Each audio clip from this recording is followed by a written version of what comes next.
Uyu ni utungata ukoretwo ugitwarithio na mbere ni ikundi ici makĩria ũgĩkinyanĩrio matũra-inĩ marĩa marehĩrĩirie motungata ma thibitari.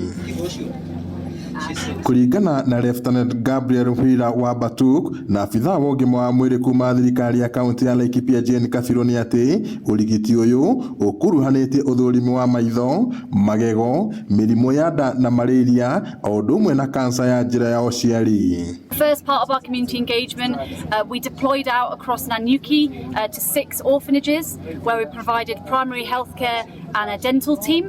And now for the last 4 days we've been across Laikipia providing primary healthcare, dentist, hygienists and working with the KDF and the Air Force out here in Kenya. Makĩria hĩndĩ ya mĩhang'o ĩno ĩrĩa ĩtabanĩirio itũra-inĩ rĩa Kĩanjogu ward-inĩ ya Sarama, aheani a ũtungata ũyũ mahinyĩrĩirie bata wa mũingĩ gũikara magĩthũrimagwo mĩrimũ ĩtiganĩte nĩguo gũteithia kũrigĩrĩria ona kana kũrigitwo tene mũrimũ ũtanatamba.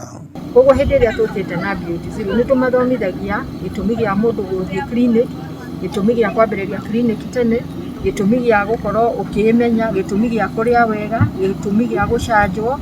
Maugĩte andũ aingĩ na makĩria kuma icagi-inĩ matihotaga kwamũkĩra motungata ma ũrigiti na ũguo aingĩ ao magekora hatĩka-inĩ ya kũhatĩrĩrio nĩ mũrimũ.